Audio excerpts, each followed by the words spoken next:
ngày này miền riêng chân lạnh mùi prap bong ồn nhưng màu bị diêm vinh có nì cho tập bị lơ lan mố nì mạ cái xua thả bong anh dụng mánh bằng anh tôi diêm bị pết ban tay ná thì chẳng nhóm có xâm nơi trong sợi luôn này đã nâng ngày chơi cho mùi mạ về thầm mạch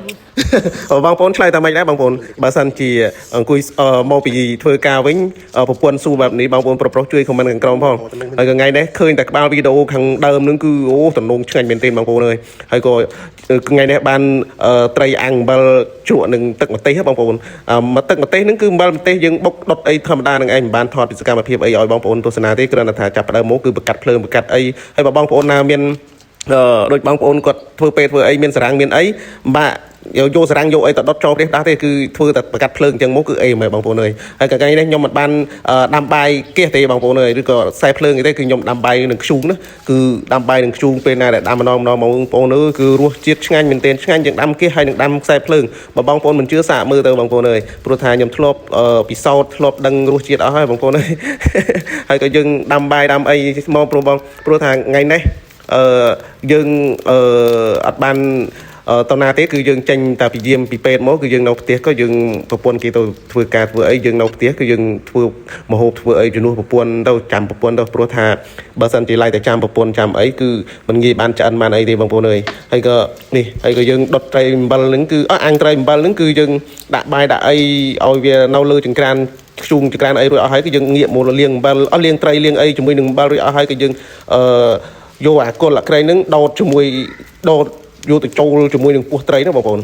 ហើយក៏យើងដោតចុះដោតឡើងត្រីថ្ងៃនេះបាន2ដែរបងប្អូនអើយបើសិនជា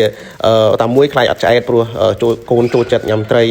អាំងអំបិលអាំងអីណាបងប្អូនហើយក៏នេះយើងដោតចុះដោតឡើងបានទាំងពីររួចអស់ហើយក៏យើងយកមកលាងទឹកវាម្ដងទៀតដើម្បីឲ្យកាត់ឆ្អាបកាត់អីណាបងប្អូន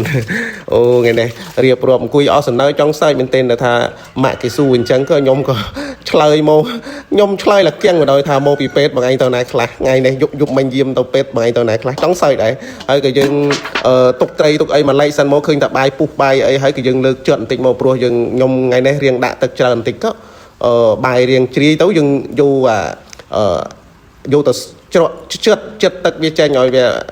ឆាប់ខាស់ឆាប់អីណាបងប្អូនហើយក៏យើងដាក់លើខ្ជូងម្ដងទៀតមកឲ្យភ្ងុំវាណាបើកចុះបើកឡើងមកគូបងប្អូនអើយដាំបាយខ្ជូងគឺនិយាយពីឈ្ងុយរសជាតិឆ្ងាញ់ម្ដងហើយក៏យើងដាក់ភ្ងុំលើភ្លើងរួចអស់ហើយក៏នេះចាប់ផ្ដើមមកគឺយើងមកប្រឡាក់បាយប្រឡាក់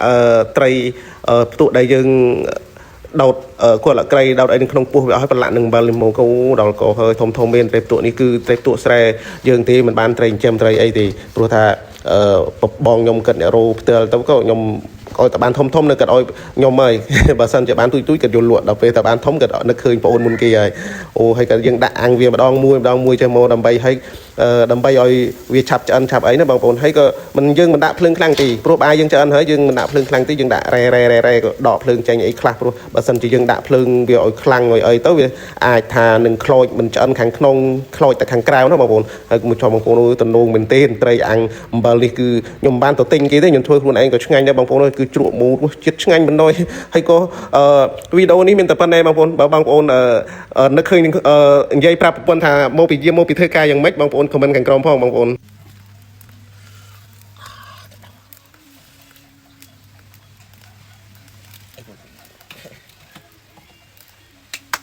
បងប្អូននេះថ្ងៃនេះបានត្រីដុតអំបិលបងប្អូនអើយមើលហើយនេះជ្រក់យើងដាក់ដុតម្ទេសដុតខ្ទឹមអីអូទំនងមែនទេហើយគឺមិនលក់នេះថ្ងៃនេះញ៉ៃទៀតបងប្អូនហើយនេះមើលសាច់ត្រីបងប្អូនអូក៏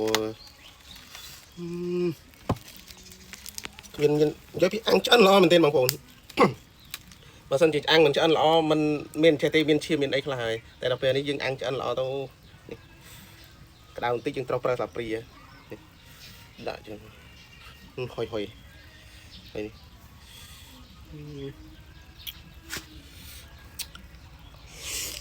លាក់មើល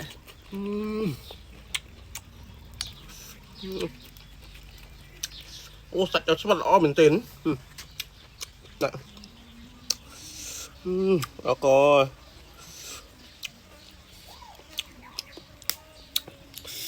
អូ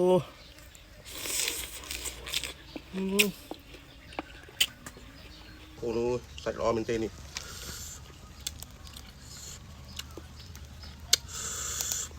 ô đau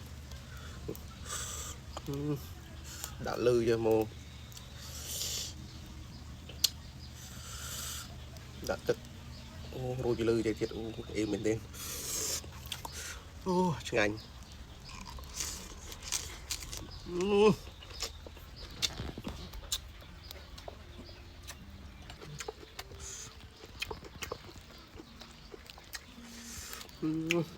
sạch cho bị sạch tới xe chưa nữa lõ mình tên